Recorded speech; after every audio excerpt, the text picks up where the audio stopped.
But ಈ ಒಂದು ಮೆಥಡ್ನ follow ಮಾಡಿದರೆ ಡೆಫಿನೆಟ್ಲಿ ನಿಮಗೆ ಹೇರ್ಸ್ ತುಂಬ ಚೆನ್ನಾಗಿರುತ್ತೆ ಅಂತ ಹೇಳೋಕ್ಕೆ ಈ ಒಂದು ವಿಷಯನ ಇಷ್ಟಪಡ್ತೀನಿ.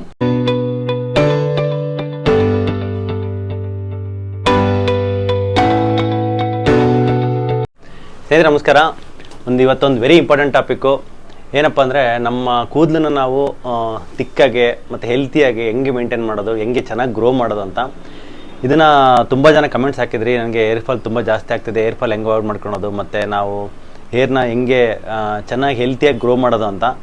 ಸೊ ವಿಡಿಯೋನ ಇದನ್ನು ಜಸ್ಟು ಎಲ್ಲ ಒಂದೇ ವಿಡಿಯೋದಲ್ಲಿ ಹೇಳೋಕ್ಕೆ ಕಷ್ಟ ಆಗುತ್ತೆ.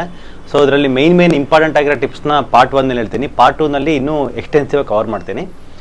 ಸೊ ಇದರಲ್ಲಿ ನಾವೇನು ಮಾಡೋಣ ಅಂದರೆ, ಇದನ್ನು ಪಾರ್ಟ್ ಎ ಪಾರ್ಟ್ ಬಿ ಅಂತ ಡಿವೈಡ್ ಮಾಡಿದರೆ, ಸಪೋಸ್ ಇದರಲ್ಲಿ ಪಾರ್ಟ್ ಎ ಅಂತಂತಂದರೆ ನಾವು ಓವರಲ್ಲಿ ಏನೇನು ತೊಗೋಬೇಕು, ಏನೇನು ತೊಗೋಬಾರ್ದು, ನಮ್ಮ ಹೇರ್ಸ್ ಚೆನ್ನಾಗಿರ್ಬೇಕಂದ್ರೆ, ಮತ್ತು ಲೋಕಲ್ಲಿ ಅಂದರೆ ಲೋಕಲ್ ಅಪ್ಲಿಕೇಶನ್ಗೆ ಹೇರ್ಗೆ ಏನು ಅಪ್ಲೈ ಮಾಡಬೇಕು ಮತ್ತು ಯಾವ ರೀತಿ ನಾವು ವಾಶ್ ಮಾಡಬೇಕು ಅನ್ನೋ ಒಂದು 2 ರೀತಿ ನಾವು ಡಿವೈಡ್ ಮಾಡೋಣ. ಸೊ ಓರಲ್ ಆ್ಯಂಡ್ ಲೋಕಲ್ ಅಂತ. ಸೊ ಓರಲ್ಲಿಗೆ ಬಂದರೆ ನಾವು ಫಸ್ಟು ಮಾಡಬೇಕಾಗಿರೋದು ಬಂದು ಅವಾಯ್ಡ್ ಮಾಡಬೇಕಾಗಿರೋದನ್ನ ಅವಾಯ್ಡ್ ಮಾಡಬೇಕು. ಆ್ಯಸ್ ಯೂಶುವಲಿ ನಿಮಗೆ ಗೊತ್ತೇ ಇದೆ, ನಾನು ಎಲ್ಲ ವಿಡಿಯೋದಲ್ಲಿ ಹೇಳ್ತಾ ಇರ್ತೀನಿ, ಟೀ, ಕಾಫಿ, ಹಾಲು, ಮೊಸರು, ಗೋಧಿ, ಮೈದಾ, ಬೇಕರಿ ಫುಡ್ಸು ಮತ್ತು ರಿಫೈನ್ಡ್ ಆಯಿಲ್ಸು, ಶುಗರ್ಸ್ ಇದನ್ನೆಲ್ಲ ಅವಾಯ್ಡ್ ಮಾಡಲೇಬೇಕು. ಯಾಕಂದರೆ ಇದರಲ್ಲಿ ಎಷ್ಟೊಂದೆಲ್ಲ ಬಿಳಿ ವಿಷಯಗಳಂತಲೇ ಎಲ್ಲ ಹಾನೆಸ್ಟ್ ಡಾಕ್ಟರ್ಸು ಹೇಳ್ತಾರೆ. ಸೊ ಹಾಗಾಗಿ ಇದು ಯಾವನ್ನೂ ತೊಗೊಳೋದು ಬೇಡ. ಯಾಕಂತಂದರೆ ಇದು ನಮ್ಮ ಡೈಜೆಷನ್ ಪಚನ ಕ್ರಿಯೆಗೆ ಸಂಬಂಧಪಟ್ಟಿದೆ. ನಮ್ಮ ಹೇರ್ ಹೆಲ್ತು ಮತ್ತು skin health, Nile health.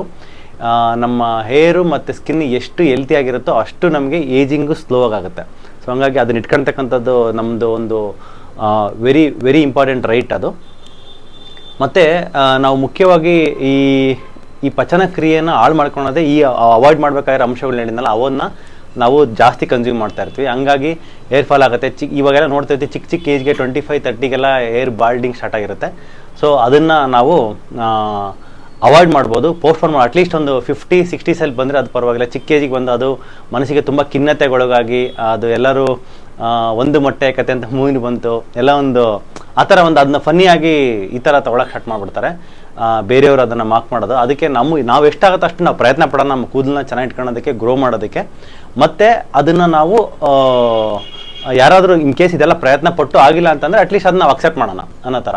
But ಈ ಒಂದು ಮೆಥಡ್ನ ಫಾಲೋ ಮಾಡಿದರೆ ಡೆಫಿನೆಟ್ಲಿ ನಿಮಗೆ ಹೇರ್ಸ್ ತುಂಬ ಚೆನ್ನಾಗಿರುತ್ತೆ ಅಂತ ಹೇಳೋಕ್ಕೆ ಈ ಒಂದು ವಿಷಯನ ಇಷ್ಟಪಡ್ತೀನಿ. ಮುಖ್ಯವಾಗಿ ಅವಾಯ್ಡ್ ಮಾಡೋದ್ರಲ್ಲಿ ಇದನ್ನ ಹೇಳಿದೆ, ವೆರಿ ಇಂಪಾರ್ಟೆಂಟ್ ಅವಾಯ್ಡ್ ಮಾಡಬೇಕಾಗಿರೋ ಅಂಶ ಬಂದು ಪ್ಲಾಸ್ಟಿಕ್ ಅಂತಂದರೆ ಪ್ಲಾಸ್ಟಿಕ್ ವಾಟರು, ಪ್ಲಾಸ್ಟಿಕ್ ಮಿಲ್ಕು ಅಥವಾ ಪ್ಲಾಸ್ಟಿಕ್ ಪ್ಲಾಸ್ಟಿಕ್ ಇವಾಗೆಲ್ಲ ಪ್ಲಾಸ್ಟಿಕ್ ಎಷ್ಟು ಜಾಸ್ತಿ ಆಗಿದೆ ಅಂದರೆ ಅಷ್ಟು ಜಾಸ್ತಿ ಆಗಿದೆ. ನಾವು ವಾಟರ್ ಬಾಟಲ್ ತಗೊಂತೀವಿ, ಪ್ಲಾಸ್ಟಿಕ್ ಇರುತ್ತೆ. ಮತ್ತು ಈವನ್ ಮನೇಲಿ ಹಾಕಿರೋ ಪೈಪು ಕೂಡ ಪ್ಲಾಸ್ಟಿಕ್ಕು. ಹಾಗಾದರೆ ನಾವು ಹೆಂಗೆ ಇದು ಮಾಡೋದು ಸರ್? ಇವಾಗ ಮಜ್ಜಿಗೆ ಕುಡಿತೀವಿ, ಮಜ್ಜಿಗೆ ತರ್ತೀವಿ, ಮೊಸರು ತರ್ತೀವಿ, ಮಜ್ಜಿಗೆ ಮಾಡೋಣ ಅಂತ, ಅದು ಪ್ಲಾಸ್ಟಿಕಲ್ಲಿ ಇರುತ್ತೆ. ಈ ವೆಟ್ಟಿರ್ತಕ್ಕಂಥ ಅಂಶಗಳು ಅಂದರೆ ಲೈಕ್ ಮಜ್ಜಿಗೆ, ಹಾಲು ಅಥವಾ ನೀರು, ಇದೆಲ್ಲ ಏನು ಮಾಡುತ್ತೆ, ಅವೆಲ್ಲ ಅದರಲ್ಲಿ ಈ ನೆಗೆಟಿವ್ ಅಯಾನ್ಸ್ ಕಂಟೆಂಟ್ ಜಾಸ್ತಿ ಇರೋದ್ರಿಂದ ಈ ಪೋಲರೈಸೇಷನ್ ಆಗಿರುತ್ತೆ. ಸೊ ಹಂಗಾಗಿ ಆ ಪ್ಲಾಸ್ಟಿಕ್ ಕಣಗಳನ್ನ ಆ ವಾಟರ್ ಅಬ್ಸರ್ವ್ ಮಾಡಿ ಇಟ್ಕೊಂಡಿರುತ್ತೆ. ಇರೋದ್ರಿಂದ ಆ ಪ್ಲಾಸ್ಟಿಕ್ನ ಕಂಟೆಂಟ್ ಜಾಸ್ತಿ ಇರುತ್ತೆ. ಇದರಿಂದ ನೀವು ನೋಡ್ತೀರಿ ಇತ್ತೀಚೆಗೆ ಜಾಸ್ತಿ ಕ್ಯಾನ್ಸರ್ ಬರ್ತಾ ಇದೆ, ಜಾಸ್ತಿ ಹೇರ್ ಫಾಲ್ ಜಾಸ್ತಿ ಇದೆ, ಇನ್ಸುಲಿನ್ ರೆಸಿಸ್ಟೆನ್ಸ್ ಜಾಸ್ತಿ ಇದೆ, ಮತ್ತು ಲಿವರ್ ಪ್ರಾಬ್ಲಮ್ ಜಾಸ್ತಿ ಆಗಿದೆ. ಮತ್ತು ಇನ್ನೂ ಎಕ್ಸ್ಪ್ಲೇನ್ ಮಾಡೋಕ್ಕೆ ಹೊಸ ಹೆಸರುಗಳು, ಹೊಸ ಕಾಯಿಲೆಗಳು ಬರ್ತಾನೆ ಇದ್ದಾವೆ, because of extensive usage of ನಾವು ಪ್ಲಾಸ್ಟಿಕ್ನ ಯೂಸ್ ಮಾಡೋದು. ಹಾಗಾಗಿ ಎಷ್ಟಾಗುತ್ತೋ ಅಷ್ಟು ಪ್ಲಾಸ್ಟಿಕ್ ಯೂಸ್ ಮಾಡೋದನ್ನ ಕಮ್ಮಿ ಮಾಡಬೇಕು ನಾವು. ಅಟ್ಲೀಸ್ಟ್ ಡ್ರೈ ಐಟಮ್ಸ್, ಈಗ ಏನೋ ನಾವು ಸ್ಟೋರೇಜ್ ಮಾಡಬೇಕು, ಅಕ್ಕಿ ಸ್ಟೋರೇಜ್ ಮಾಡಬೇಕು, ಬೇಳೆ ಸ್ಟೋರೇಜ್ ಮಾಡಬೇಕು, ಬೆಲ್ಲ ಅಥವಾ ಆ ಥರದ್ದು ಏನೇ ಹೆಲ್ತಿಯಾಗಿರ್ತಕ್ಕಂಥದ್ದನ್ನ ಅಂದರೆ ಡ್ರೈ ಐಟಮ್ಸ್ನ ನಾವು ಸ್ಟೋರೇಜ್ ಮಾಡೋದಕ್ಕೆ ನಾವು ಪ್ಲಾಸ್ಟಿಕ್ ಕಂಟೈನರ್ನ ಯೂಸ್ ಮಾಡ್ಬೋದು. ವೆಟ್ಟಾಗಿರೋ ಅಂಶಗಳನ್ನ ಯೂಸ್ ಮಾಡೋದಕ್ಕೆ ನಾವು ಎಲ್ಲ ಪ್ಲಾಸ್ಟಿಕ್ನ ಯೂಸ್ ಮಾಡಿ ನಾವು ಅವಾಯ್ಡ್ ಮಾಡೋಣ. ಊಟ ಮಾಡ್ತೀವಿ, ಪ್ಲಾಸ್ಟಿಕ್ ತಟ್ಟೆನಲ್ಲೇ ಊಟ ಮಾಡ್ತೀವಿ, ನೀರು ಕುಡಿತೀವಿ, ಪ್ಲಾಸ್ಟಿಕ್ ಲೋಟದಲ್ಲಿ ನೀರು ಕುಡಿತೀವಿ, ಇದನ್ನೆಲ್ಲ ಎಷ್ಟಾಗುತ್ತೋ ಅಷ್ಟು ಅವಾಯ್ಡ್ ಮಾಡ್ಬೋದು. ಸೊ ಇನ್ನೂ ವೆರಿ ಇಂಪಾರ್ಟೆಂಟ್ ಅಂದರೆ ಇವಾಗ ಆಲ್ರೆಡಿ ಪ್ಲಾಸ್ಟಿಕ್ ಕಣ ಹೋಗ್ಬಿಟ್ಟಿರುತ್ತೆ. ಇವಾಗ ನಾವು ವಾಟರ್ ಕ್ಯಾನಲ್ಲಿ ನೀರು ತಂದಿರೋ ಆ ಪ್ಲಾಸ್ಟಿಕ್ ಕಣಗಳು ನಾವು ಅವಾಯ್ಡ್ ಮಾಡೋದಂದರೆ ಅದರಲ್ಲಿ ಒಂದು 2 to 4 hours ಅಥವಾ ಒಂದು ಓವರ್ ನೈಟ್ ಅದರಲ್ಲಿ ಒಂದು ಕಾಪರ್ ಪ್ಲೇಟನ್ನು ಇಟ್ಟರೆ ಅಥವಾ ಕಾಪರ್ ಕಂಟೈನರಲ್ಲಿ ಆ ವಾಟರ್ನ ತಂದರೆ ಆ ಕಾಪರ್ಗೆ ಆ ಒಂದು ಅಯನೈಸಿಂಗ್ನ ನ್ಯೂಟ್ರಲ್ ಮಾಡ್ತಕ್ಕಂಥ ಕೆಪಾಸಿಟಿ ಇದೆ. ಆ ಪ್ಲಾಸ್ಟಿಕ್ ಏನಿರುತ್ತೋ ಆ ಪ್ಲಾಸ್ಟಿಕ್ ಕಣಗಳು ಅವೆಲ್ಲ ಕಡೆ ನ್ಯೂಟ್ರಲ್ ಆಗಿ ನಮ್ಮ ದೇಹಕ್ಕೆ ಅಬ್ಸರ್ವ್ ಆಗೋದು ಅವಾಯ್ಡ್ ಆಗುತ್ತೆ. ಸೊ ಈ ಥರ ಒಂದು ನಾವು ಸಿಂಪಲ್ ಟಿಪ್ನ, ಕಾಪರ್ ವಾಟರ್ನ ಕುಡಿಯೋದ್ರಿಂದ ನಾವು ಹೇರ್ ಫಾಲ್ನ ನಾವು ಎಕ್ಸ್ಟೆನ್ಸಿವ್ ಆಗಿ ಅವಾಯ್ಡ್ ಮಾಡ್ಬೋದು. ನಮ್ಮ Abdul Khader sir, doctor Khader sir ಅವರು ಹೇಳೋ ಪ್ರಕಾರ ಏನು ಹೇಳ್ತಾರೆ, ಈ ಈ ಮುಂಚೆ ತಿರುಪತಿಗೆಲ್ಲ ಹೋದ್ರೆ ಅಲ್ಲಿ ಟೆಂಡರು ಎಷ್ಟೋ ಕೋಟಿಗೆ ಅದು ಹೇರ್ಸು ಟೆಂಡರ್ ಆಗ್ತಿತ್ತಂತೆ. ಇವಾಗ ಆಲ್ಮೋಸ್ಟ್ 10x ಅಷ್ಟು ಕಡಿಮೆ ಆಗಿದೆ. ಅದು ಬಿಕಾಸ್ ಆಫ್ ಜನಗಳ ತಲೆಯಲ್ಲಿ ಕೂದಲಿಲ್ಲ, ಎಲ್ಲ ಕೂದಲು ಆಲ್ರೆಡಿ ಹೋಗ್ಬಿಟ್ಟಿರುತ್ತೆ. ಸೊ ಇದು ಯಾಕಂದರೆ because of extensive use of plastic. ಈ ಪ್ಲಾಸ್ಟಿಕ್ನ ನಾವು ಎಷ್ಟಾಗುತ್ತೆ ಅಷ್ಟು ಅವಾಯ್ಡ್ ಮಾಡೋಣ, ಕಾಪರ್ ವಾಟರ್ನ ಯೂಸ್ ಮಾಡೋಣ. ಮತ್ತು ನಾವು ಊಟ ಮಾಡೋ ಅಂಥದ್ದು ಎಲ್ಲೆಲ್ಲೆಲ್ಲ ಅವಾಯ್ಡ್ ಮಾಡೋಕ್ಕಾಗುತ್ತೆ ಅದನ್ನೆಲ್ಲ ನಾವು ಪ್ಲಾಸ್ಟಿಕ್ನ ಅವಾಯ್ಡ್ ಮಾಡೋಣ. ಗ್ಲಾಸ್ನ ಯೂಸ್ ಮಾಡೋಣ, ಸ್ಟೀಲ್ ಯೂಸ್ ಮಾಡೋಣ, ಮತ್ತು ಬೇರೆ ಬೇರೆ ಮಡಿಕೆದು ಎಷ್ಟೊಂದು ಐಟಮ್ಸ್ನೆಲ್ಲ ನಾವು ಚೇಂಜ್ ಮಾಡ್ಕೊಳ್ಳೋಣ. ಇದು ವೆರಿ ಇಂಪಾರ್ಟೆಂಟ್ ಅಂಶ ಇದು. ಮತ್ತು ಈ ರುಟೀನಲ್ಲಿ ಇದೆ ಓರಲ್ ಅಂಶಗಳಲ್ಲಿ ಹೇಳ್ತೀನಿ. ಬೆಳಗ್ಗೆಯಿಂದ ಸಾಯಂಕಾಲವರೆಗೂ ನಮ್ಮ ಬಾಯಿಗೆ ತಗೊಳ್ತಕ್ಕಂಥ ಅಂಶಗಳು ನಾವು ಹೆಂಗೆ ಚೇಂಜಸ್ ಮಾಡ್ಕೊಳೋದು ಅಂತ ಹೇಳ್ತೀನಿ.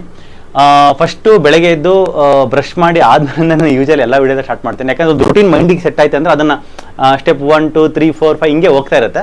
ಸೊ ಅದನ್ನು ಬೆಳಗ್ಗೆ ಎದ್ದು ಬ್ರಷ್ ಮಾಡಿ ಆದಮೇಲೆ ಕೋಕೋನಟ್ ಆಯಿಲ್ 1 ಚಮಚ 2 ಚಮಚ ಕೋಕೋನಟ್ ಆಯಿಲ್ ಕುಡಿಯೋದು ಹೇರ್ ಫಾಲ್ಗೆ ತುಂಬ ಅವಾಯ್ಡ್ ಮಾಡೋಕ್ಕೆ ಸಹಕಾರಿಯಾಗುತ್ತೆ. ಯಾಕಂತಂದರೆ ಹೇರ್ ಫಾಲ್ ಅದು ಕೋಕೋನಟ್ ಆಯಿಲ್ ಏನಿದೆ ನಾವು ತಲೆಗೆ ಅಪ್ಲೈ ಮಾಡಿದಾಗ ಎಷ್ಟು ನಮ್ಮ ಸ್ಕ್ಯಾಲ್ಪಿಗೆ ನರಿಶ್ ಮಾಡುತ್ತೋ, ಸೊ ಒಳಗಡೆ ಹೋದ್ಮೇಲೆ ಅದು ಅಷ್ಟೇ ನರಿಶ್ ಮಾಡುತ್ತೆ. ಕರಳಲ್ಲಿರ್ತಕ್ಕಂಥ ಎಲ್ಲ ಈ ಅಬ್ಸ್ಟ್ರಕ್ಟರ್ಸ್ ಅಲ್ಲಿ ಏನಿದೆ, ಈ micro minerals, trace minerals observe ಆಗೋದಕ್ಕೆ ಅವೆಲ್ಲ ತುಂಬ ಇಂಪಾರ್ಟೆಂಟ್ ಆಗಿರ್ತವೆ. ಅದು ನಮ್ಮ ಹೇರ್ ಮತ್ತು ಸ್ಕಿನ್ನ ಹೆಲ್ತ್ಗೆ ಆ ಟ್ರೇಸ್ ಮಿನರಲ್ಸ್ ಅಬ್ಸರ್ವ್ ಆಗೋದನ್ನು ಅವಾಯ್ಡ್ ಮಾಡ್ತಾ ಇರ್ತವೆ. ಎಷ್ಟೊಂದು ಅಬ್ಸ್ಟೆಕಲ್ಸ್ ಅದನ್ನೆಲ್ಲ ಇದೇನು ಮಾಡುತ್ತೆ, ಕೋಕೋನಟ್ ಆಯಿಲ್ ನ್ಯೂಟ್ರಲೈಸ್ ಮಾಡಿ ಮೋಷನಲ್ಲಿ ತಗೊಂಡೋಗಿ ಬಿಡುತ್ತೆ. ಸೊ ಹಾಗಾಗಿ ಈ ಕೋಕೋನಟ್ ಆಯಿಲ್ ಅನ್ನೋದು ತುಂಬ ಇಂಪಾರ್ಟೆಂಟ್ ಆಗುತ್ತೆ. 2 ಚಮಚ ಕೋಕೋನಟ್ ಆಯಿಲ್ ಕುಡಿದ್ರೆ ಅದರಲ್ಲೂ ಕೂಡ ವರ್ಜಿನ್ ಕೋಕೋನಟ್ ಆಯಿಲ್ ಅಂತಂದರೆ ಕೋಲ್ಡ್ ಪ್ರೆಸ್ಡ್, ಅಂದರೆ ಈ ತೆಂಗಿನ ಹಾಲಲ್ಲಿ ಮಾಡಿರ್ತಕ್ಕಂಥ ಕೋಕೋನಟ್ ಆಯಿಲ್ನ ನಾವು 2 ಚಮಚ ತೊಗೊಂಡ್ರೆ ಜಾಸ್ತಿ ಬೆನಿಫಿಟ್ಸ್ ಇರುತ್ತೆ ರಾದರ್ ದನ್ ನಾವೇನು ಮಿಷಿನಲ್ಲಿ ಹಾಕ್ಸಿ ಬರ್ತವಲ್ಲ ಕೊಬ್ಬರಿ ಎಣ್ಣೆ ನಾವೇ ಅದಕ್ಕಿಂತ. ಯಾಕಂದರೆ ಅದು ಮಿಷಿನಲ್ಲಿ ತುಂಬ ಫಾಸ್ಟಾಗಿ ತಿರುಗೋದ್ರಿಂದ RPM ಜಾಸ್ತಿ ಇರೋದ್ರಿಂದ ಹೀಟ್ ಟೆಂಪ್ರೇಚರ್ ಜಾಸ್ತಿ ಆಗಿ ಆ ಒಂದು molecular structure of the coconut oil change ಆಗುತ್ತೆ. ಸೊ ಹಾಗಾಗಿ ನಾವು ಕೋಕೋನಟ್ ಹಾಲಲ್ಲಿ ಮಾಡಿರ್ತಕ್ಕಂಥ ಕೋಕೋನಟ್ ಆಯಿಲ್ನ ಯೂಸ್ ಮಾಡಬೇಕು. ಸೆಕೆಂಡ್ ಬಂದು ನಲ್ಲಿಕಾಯಿ ಜ್ಯೂಸು ನಾವು ಎಲ್ಲರಿಗೂ ಹೇಳಿರ್ತೀವಿ, ನಮ್ಮೆಲ್ಲ ಪೇಷಂಟ್ಸ್ಗೆ ನಲ್ಲಿಕಾಯಿ ಅಷ್ಟು ಬೆನಿಫಿಟ್ಟು. ಇವಾಗ ಎಸ್ಪೆಷಲಿ ಈಗ ಈ ಪ್ರಶ್ನೆ ಕೇಳೋದು ಬಂದು ಯಂಗ್ಸ್ಟರ್ಸ್ಗೆ ನಾವು ನಲ್ಲಿಕಾಯಿ ಜ್ಯೂಸ್ ಮಾಡ್ಕೊಂಡು ಕುಡೀರಿ ಅಂದರೆ ಅವರು ಇದು ಮಾಡ್ತಾರೆ. ಸೊ ಅದಕ್ಕೆ ಅಟ್ಲೀಸ್ಟ್ ಈ ಆಲ್ರೆಡಿ ರೆಡಿಮೇಡ್ ನಲ್ಲಿಕಾಯಿ ಜ್ಯೂಸ್ ಏನು ಬಂದಿರ್ತಾರೆ 99.9% ಪ್ಯೂರಿಟಿ ಇರುತ್ತೆ. ಅದು ಯಾವುದಾದ್ರು ಬ್ರ್ಯಾಂಡ್ ಲೈಕ್ ಬೈದ್ಯನಾಥ್ ಆಗ್ಬೋದು ಅಥವಾ ಪತಂಜಲಿ ಆಗ್ಬೋದು, ಯಾವುದು ಬ್ರ್ಯಾಂಡ್ ಇರುತ್ತೆ ಅದನ್ನು 1 ಲೀಟ್ರ್ 2 ಲೀಟ್ರ್ ತಗೊಂಡು ಇಟ್ಕೊಳ್ಳಿ. ಒಂದು 30 ml ನಲ್ಲಿಕಾಯಿ ಜ್ಯೂಸ್ಗೆ ಒಂದು 30 ml ನೀರು ಮಿಕ್ಸ್ ಮಾಡ್ಕೊಂಡ್ಬಿಟ್ಟು ಅಥವಾ ಡೈರೆಕ್ಟಾಗಿ ಹಂಗೆ ಆದರೂ ತೊಗೋಬೋದು. ಕೋಕೋನಟ್ ಆಯಿಲ್ ಕುಡಿದು ಒಂದು 10 ನಿಮಿಷ ಆದಮೇಲೆ ಅದನ್ನ ಕುಡಿಯೋದ್ರಿಂದ ನಲ್ಲಿಕಾಯಿನಲ್ಲಿ ವಿಟಮಿನ್ ಸಿ ಜಾಸ್ತಿ ಇರುತ್ತೆ. ಹೇರ್, ಸ್ಕಿನ್, ನೈಲ್ಸ್ಗೆ ವಿಟಮಿನ್ ಸಿ ವೆರಿ ಇಂಪಾರ್ಟೆಂಟ್ ಆಗುತ್ತೆ. ಯಾಕಂದರೆ ಆ ಕನೆಕ್ಟಿವ್ ಟಿಶ್ಯೂನ ಹಿಡಿದಿಟ್ಕೊಳ್ಳೋದು ಬಂದು ವಿಟಮಿನ್ ಸಿ, ಅದನ್ನ ಗ್ರೋತ್ಗೆಲ್ಲ ಹೆಲ್ಪ್ ಆಗೋದು ವಿಟಮಿನ್ ಸಿ. ಹಂಗಾಗಿ ನಲ್ಲಿಕಾಯಿ ಜ್ಯೂಸ್ ಯೂಸ್ ಮಾಡಿ. ನೆಕ್ಸ್ಟ್ ಬಂದು ಅಲೋವೆರಾ ಬಗ್ಗೆ ನೀವು ಕೇಳಿರ್ತೀರ. ಎಸ್ಪೆಷಲಿ ಇದಕ್ಕೆ vitamin A, C and E ಇರುತ್ತೆ. ತುಂಬ ಆ್ಯಂಟಿ ಆಕ್ಸಿಡೆಂಟ್ಸ್ ಇರುತ್ತೆ. ಹೇರ್ ಗ್ರೋತ್ ಚೆನ್ನಾಗೋದಕ್ಕೆ ಆ್ಯಂಟಿ ಆಕ್ಸಿಡೆಂಟ್ಸ್ನ ಪ್ರಾಮುಖ್ಯತೆ ತುಂಬ ಜಾಸ್ತಿ ಇದೆ. ಮತ್ತು ಅಷ್ಟೇ ಅಲ್ಲದೆ ಬರೀ ಹೇರ್ಗೆ ಅಷ್ಟೇ ಅಲ್ಲದೆ ಇಡೀ ಬಾಡಿನ ಡಿಟಾಕ್ಸಿಫಿಕೇಷನ್ಗೆ ಹೆಲ್ಪ್ ಆಗುತ್ತೆ ಅಲೋವೆರಾ. ಸೊ ಹಂಗಾಗಿ ಡೈಲಿ ಮಾರ್ನಿಂಗು ನಲ್ಲಿಕಾಯಿ ಜ್ಯೂಸ್ ಕುಡಿದು ಇಮಿಡಿಯೇಟಾಗಿ ನಾವು 30 ml ಅಲೋವೆರಾ ಜ್ಯೂಸ್ನ ಕುಡಿಬೋದು. 30 ml aloe vera with 30 ml water. So ಇದು ನೆಕ್ಸ್ಟ್ ಪಾಯಿಂಟ್ ಆಗುತ್ತೆ. ನೆಕ್ಸ್ಟು ಆಮೇಲೆ ಹಂಗೆ ಬರ್ತಾ ಪ್ರೋಟೀನ್ ಕಂಟೆಂಟ್ನ ನಾವು ಜಾಸ್ತಿ ತೊಗೋಬೇಕಾಗತ್ತೆ. ಪ್ರೋಟೀನ್ ಯಾಕಂದರೆ ಹೇರ್ ಬಂದು ಆ ಒಂದು ಏರ್ ಫಾಲಿಕಲ್ ರೂಟ್ ಬಂದು it is mainly depending on the protein content. ಅದು ಏರ್ ರೂಟು ನರಿಶ್ ಆಗಬೇಕಂದ್ರೆ. ಸೊ ಹಾಗಾಗಿ ಪ್ರೋಟೀನ್ ಕಂಟೆಂಟ್ಗೆ ಎಗ್ನ ತೊಗೋಬೋದು ಅಥವಾ ನಾನ್ ವೆಜಿಟೇರಿಯನ್ಸ್ ಆದರೆ ಆ ಥರ ಒಂದು ಸಪ್ರೇಟ್ ಲೈನ್ ಇದೆ, ಎಲ್ಲ ಗೊತ್ತಿರುತ್ತೆ ಅದು. ಸೊ ಈ ಕಡೆ ಸ್ಟ್ರೀಮ್ ಬಂದು ನಾವು ವೆಜಿಟೇರಿಯನ್ಸ್ಗೆ ಮೆಂತ್ಯ ಕಾಳು ಜಾಸ್ತಿ ಹೇಳ್ತೀವಿ. ವೆಜಿಟೇರಿಯನ್ಸ್ ಆಗ್ಬೋದು, ನಾನ್ ವೆಜಿಟೇರಿಯನ್ಸ್ ಆಗ್ಬೋದು. ಮೇತಿನಲ್ಲಿ ಏನಂದರೆ ಸಪೋಸ್ ಒಬ್ಬರು ಚಿಕನ್ ತಿಂತಾರೆ ಅಂದರೆ ಓನ್ಲಿ ಪ್ರೋಟೀನ್ ಮಾತ್ರ ಇರುತ್ತೆ. ಅದರಲ್ಲಿ ಪ್ರೋಟೀನ್ ಇರುತ್ತೆ, ಮತ್ತು ಹಾಕಿರೋ ಆಯಿಲು, ಕೊಟ್ಟಿರೋ ಆ ಪ್ರಾಣಿ ಕೊಟ್ಟಿರೋ ಇಂಜೆಕ್ಷನ್ಸ್ ಅದೆಲ್ಲ ಮಿಕ್ಸ್ ಆಗಿಬಿಟ್ಟಿರುತ್ತೆ. ಸೊ ಅದನ್ನು ಹೆಲ್ತಿಯಾಗಿರ್ತಕ್ಕಂಥದ್ದನ್ನ ಚಾಯ್ಸ್ ಮಾಡಿ ತೊಗೊಳ್ಳಿ. ಸಪೋಸು ಅದು ನನಗೆ ಬೇಡ ಅಂತಂತಂದರೆ ಮೆಂತ್ಯ ಕಾಳನ್ನ ಮೊಳಕೆ ಬರೆಸ್ಕೊಂಡ್ಬಿಟ್ಟು ಓವರ್ ನೈಟ್ ಸೋಕ್ ಮಾಡಿ ಅದನ್ನು ಒಂದು 2-3 ದಿನಕ್ಕೆ ಮೊಳಕೆ ಬರುತ್ತೆ. ಕಹಿ ಇರುತ್ತೆ, ಹಂಗೆ ಜಸ್ಟ್ ಒಂದಿನ ಸೋಕ್ ಮಾಡಿ ತಿಂದರೆ ಮೊಳಕೆ ಬಂದಮೇಲೆ ಅದು ಭಗವಂತನೇ ಹೆಲ್ತಿ ಪ್ರಾಪರ್ಟೀಸ್ ಆ್ಯಡ್ ಮಾಡಿಬಿಟ್ಟು ಸ್ವೀಟ್ ಮಾಡಿನೂ ಕೊಡ್ತಾನೆ ಅದರಲ್ಲಿ. ಸೊ ಹಂಗಾಗಿ ಆ ಮೆಂತ್ಯ ಕಾಳನ್ನ ಮೊಳಕೆ ಬರೆಸ್ಕೊಂಡ್ಬಿಟ್ಟು ತಿಂದರೆ ಅದ್ರಲ್ಲಿ ನಮಗೆ ಅದು ಹೇರ್ಸು ತುಂಬ ತಿಕ್ಕಾಗುತ್ತೆ. ಯಾಕಂದರೆ ಪ್ರೋಟೀನ್ ಕಂಟೆಂಟ್ ಜಾಸ್ತಿ ಇರುತ್ತೆ, ನಾರಿನಂಶ ಜಾಸ್ತಿ ಇರುತ್ತೆ, ಮತ್ತು ಅಯನ್ ಜಾಸ್ತಿ ಇರುತ್ತೆ ಅದರಲ್ಲಿ. ನಮ್ಮ ಹೇರ್ಗೆ ಅಯನ್ ತುಂಬ ಪ್ರಾಮುಖ್ಯತೆ ವಹಿಸುತ್ತೆ ಹೇರ್ ಗ್ರೋತ್ಗೆ. ಮತ್ತು ಇದರಲ್ಲಿ ಅಷ್ಟೇ ಅಲ್ಲದೆ ವೆಯ್ಟ್ ಲಾಸ್ ಆಗೋರಿಗೆ ವೆಯ್ಟ್ ಲಾಸು ಆಗುತ್ತೆ. ಇದು ಹೆಂಗಂದರೆ ಹೆಲ್ತು ಒಂದು ಕಡೆಗೆ ಎಲ್ಲ ಹೆಲ್ತಿ ಪ್ರಾಡಕ್ಟ್ಸು ಒಂದು ಪ್ಯಾಕೇಜಾಗಿ ಬಂದುಬಿಡುತ್ತೆ. ಅನ್ಹೆಲ್ತಿಗೆ ಹೋದರೆ ಎಲ್ಲನೂ ಅನ್ಹೆಲ್ತಿ ಆಗುತ್ತೆ. ಈ ಕಡೆ ಪೇಯ್ನು ಇರುತ್ತೆ, ಈ ಕಡೆ ಹೇರ್ ಫಾಲ್ ಇರುತ್ತೆ, ಈ ಕಡೆ ಡಯಾಬಿಟಿಸ್ ಇರುತ್ತೆ, ಈ ಕಡೆ ಒಬೆಸಿಟಿನೂ ಇರುತ್ತೆ, ಈ ಥರ ಎಲ್ಲ ಇರುತ್ತೆ. ಈ ಕಡೆ ಹೆಲ್ತಿಯಾಗಿರೋ ಪ್ರಾಡಕ್ಟ್ಸ್ನ ಫೋಕಸ್ ಮಾಡಿದ್ರೆ ಈ ಕಡೆ ಹೇರ್ ಫಾಲು ಸ್ಟಾಪ್ ಆಗುತ್ತೆ, ಮಂಡಿ ನೋವು, ಸೊಂಟ ನೋವು ಸ್ಟಾಪ್ ಆಗುತ್ತೆ, ಈ ಕಡೆ ಒಬೆಸಿಟಿನೂ ಕಮ್ಮಿ ಆಗುತ್ತೆ, ಮತ್ತು PCOD, ಥೈರಾಯ್ಡ್ ಎಲ್ಲನೂ ಇದಾಗ್ತಾ ಹೋಗುತ್ತೆ.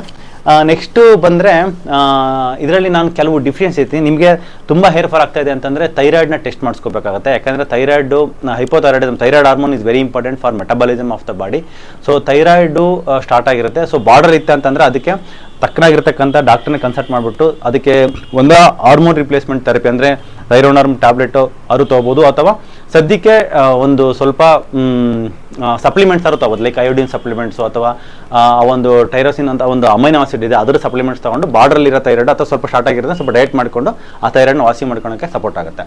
ನೆಕ್ಸ್ಟ್ ಬಂದು iron deficiency is very important cause for hair fall. So ಹಂಗಾಗಿ ನಿಮ್ಗೆಲ್ಲರಿಗೂ ಎಸ್ಪೆಷಲಿ ಹೆಣ್ಮಕ್ಳಿಗೆ ನಮ್ಮ ಭಾರತ ದೇಶದಲ್ಲಿ ಇವಾಗ ಎಲ್ಲ ಕಡೆ ಔಷಧಿ ಹೊಡೆಯೋದ್ರಿಂದ ಆ ಒಂದು ನೆಲದಲ್ಲೇ ಆ ಒಂದು ವೆರಿ ಗುಡ್ ಬ್ಯಾಕ್ಟೀರಿಯಾಸ್ ಇರ್ತಾ ಇಲ್ಲ. ಯಾಕಂದರೆ ಕಳೆನಾಶಕ ಹೊಡಿತೀವಿ ನಾವು, ತುಂಬ ಪೆಸ್ಟಿಸೈಡ್ಸ್ ಫರ್ಟಿಲೈಸರ್ಸ್ ಯೂಸ್ ಮಾಡೋದ್ರಿಂದ.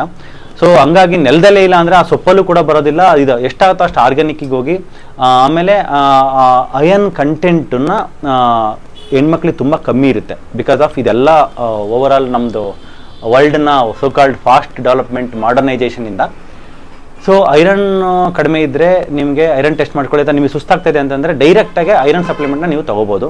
ಯಾವ್ಯಾವ ಬ್ರ್ಯಾಂಡ್ ತೊಗೋಬೋದು ಅಂದರೆ ಆಯುರ್ವೇದದಲ್ಲಿ ತೊಗೊಂಡ್ರೆ ಬೆಟರ್. ಅಬ್ರೋಹಲೋಹ ಅಂತ ಒಂದು ಟ್ಯಾಬ್ಲೆಟ್ ಬರುತ್ತೆ, ಅದನ್ನು ನೀವು ತೊಗೊಳ್ಳಿ. ಆ supplement is very good for your hair growth. Iron supplement ನಿಮಗೆ ಬ್ಲಡ್ನು ಚೆನ್ನಾಗಿ ಮಾಡುತ್ತೆ, ಹಿಮೋಗ್ಲೋಬಿನ್ ಚೆನ್ನಾಗಿ ಮಾಡುತ್ತೆ, ರೆಡ್ ಬ್ಲಡ್ ಸೆಲ್ಸ್ನ ಕ್ವಾಲಿಟಿ ಚೆನ್ನಾಗಿ ಮಾಡುತ್ತೆ. ಮತ್ತು ಪೀರಿಯಡ್ಸ್ ಆದಾಗ ಕ್ರಾಂಪ್ಸು ಅದೆಲ್ಲ ಬರ್ತಾ ಇರುತ್ತೆ, ಪೀರಿಯಡ್ಸ್ ಕಡಿಮೆ ಆಗ್ತಿರುತ್ತೆ, ಓವರ್ಫ್ಲೋ ಆಗ್ತಿರುತ್ತೆ, ಅದನ್ನು ಬ್ಯಾಲೆನ್ಸ್ ಮಾಡುತ್ತೆ ಬಿಕಾಸ್ ಆಫ್ ಐರನ್ ಡಿಫಿಷಿಯನ್ಸಿಯಿಂದ ಆಗ್ತಿರುತ್ತೆ. ಮುಖ್ಯವಾಗಿ ಹೇರ್ ಮತ್ತು ಸ್ಕಿನ್ ಚೆನ್ನಾಗುತ್ತೆ. ಮೇನ್ ಟಾಪಿಕ್ ಇಷ್ಟಿಕಾನಾಗನ ಹೇರು ಮತ್ತು ಸ್ಕಿನ್ ಚೆನ್ನಾಗಿ ಇರಬೇಕು ಅಂತ. ಸೊ ಅಬ್ರೋಲೋಹ ಟ್ಯಾಬ್ಲೆಟ್ ಅಥವಾ ಇಂಗ್ಲೀಷ್ ಮೆಡಿಸಿನ್ ತೊಗೊಳ್ತೀನಿ ಅಂದರೆ ಓರೋಫೋರೆಕ್ಸ್ಟಿ ಅಥವಾ ಡೆಕ್ಸಾರೆನ್ ಸಿರಪ್ ಅಂತ ಬರುತ್ತೆ. ಡೆಕ್ಸಾರೆನ್ ಸಿರಪ್ ತೊಗೊಳ್ಳಿ ಬೆಟರ್, ಯಾಕಂದರೆ ಅದರಲ್ಲಿ ಸ್ವಲ್ಪ ಗ್ಯಾಸ್ಟ್ರೈಟಿಸ್ ಎಲ್ಲ ಆಗಲ್ಲ. ಒಂದು 5 ml ಎವ್ರಿ ಡೇ ಮಾರ್ನಿಂಗ್ ಊಟ ಆದಮೇಲೆ ತೊಗೊಳ್ತಾ ಹೋದರೆ ಬೆಟರ್. ಅದನ್ನು ಹಾಕೊಳ್ಳುವಾಗ ಸಿರಪ್ ಡೈರೆಕ್ಟಾಗಿ ಗಂಟ್ಲಿಗೆ ಹಾಕೊಳ್ಳಿ, ನಾಲ್ಗೆ ಮೇಲೆ ಹಾಕೊಂಡ್ರೆ ನಾಲ್ಗೆಲ್ಲ ಸ್ವಲ್ಪ ಟ್ಯಾನ್ ಆದಂಗೆ ಆಗುತ್ತೆ. ಐರನ್ ಟ್ಯಾಬ್ಲೆಟ್ ಯಾವುದೇ ಸಪ್ಲಿಮೆಂಟು ಸಿರಪ್ಪು ಟ್ಯಾಬ್ಲೆಟ್ ತೊಗೊಳ್ಳುವಾಗ ಮೋಷನ್ ಸ್ವಲ್ಪ ಬ್ಲಾಕ್ ಆಗುತ್ತೆ. That is very common. Side effect ಅಂತ ಹೇಳೋಕ್ಕಾಗಲ್ಲ, ಅದು ವೆರಿ ಕಾಮನ್ ಸಿಂಪ್ಟಮ್ ನಾವು ಆ ಮೆಡಿಸಿನ್ನ ತೊಗೊಳ್ಳುವಾಗ. ಸೊ ನೆಕ್ಸ್ಟ್ ಬಂದು ವಿಟಮಿನ್ ಡಿ ಡಿಫಿಷಿಯನ್ಸಿ. ನಮ್ಮ ಕೊಲ್ಲಿಗೊಬ್ರು ಇದ್ದಾರೆ, ಮೆಂಟರ್ ಡಾಕ್ಟರ್ ಶ್ರುತಿ ಮೇಡಮ್ ಅಂತ. ಅವ್ರ ಕೂದಲು ನೀವು ನೋಡಿದರೆ like it is very very very long. ಯಾಕಂದರೆ ಬಿಕಾಸ್ ಆಫ್ ವೈಟಮಿನ್ ಡಿನ ಅವರು ಎವ್ರಿ ಡೇ ಒಂದು 400 ಇಂಟರ್ನ್ಯಾಷನಲ್ ಯೂನಿಟ್ಸ್ ವಿಟಮಿನ್ ಡಿ ತೊಗೊತಾರೆ. That is made from natural like ಈ ಪ್ಲಾಂಟ್ ಬೇಸ್ಡ್ ಮಶ್ರೂಮು ಅದರ ಇಲ್ಲಿಂದ ಮಾಡಿರ್ತಕ್ಕಂಥ ಒಂದು ವೈಟಮಿನ್ನು. ಅದು ವೈಟಮಿನ್ ಡಿ ಬಂದು ಎವ್ರಿ ಡೇ ನಾವು ಕನ್ಸ್ಯೂಮ್ ಮಾಡ್ಬೋದು, ಒಂದು 400 to 1000 international units. Vitamin D deficiency ಎಲ್ಲರಿಗೂ ಇರುತ್ತೆ, ಯಾಕಂದರೆ ಯಾರೂ ಬಿಸಿಲಿಗೆ ಹೋಗ್ತಾ ಇಲ್ಲ. ಲೈಕ್ ಬಿಸಿಲಿಗೆ ಹೋದರೂ ಕೂಡ ಅದಕ್ಕೆ ವೈಟಮಿನ್ ಡಿ ಮ್ಯಾನುಫ್ಯಾಕ್ಚರ್ ಮಾಡ್ಕೊಳಕ್ಕೆ ಬೇಕಾಗಿರ್ತಕ್ಕಂಥ ರಾ ಮೆಟೀರಿಯಲ್ಸ್ ನಮ್ಮ ಬಾಡಿನಲ್ಲಿ ತುಂಬ ಕಡಿಮೆ ಇರೋದ್ರಿಂದ. So vitamin D deficiency is one of the major common factor for all hair fall cases. So vitamin D ತೊಗೊಳ್ಳಿ. ಅಥವಾ ನಮಗೆ ಇಮಿಡಿಯೇಟಾಗಿ ತುಂಬ ಬೇಗ ರೆಡಿ ಆಗಬೇಕಂದ್ರೆ ಡಿ ರೈಸ್ ಅಂತ ಒಂದು ಶಾಷೆ ಸಿಗುತ್ತೆ, ಅದನ್ನು ವಾರಕ್ಕೆ 1 ಇಲ್ಲ 2 ಯೂಸ್ ಮಾಡಿ 60K ಡಿ ರೈಸ್ 60K ಅಂತ. ಅಥವಾ ನಮಗೆ ಬೇಕಾಗಿ ನಾವು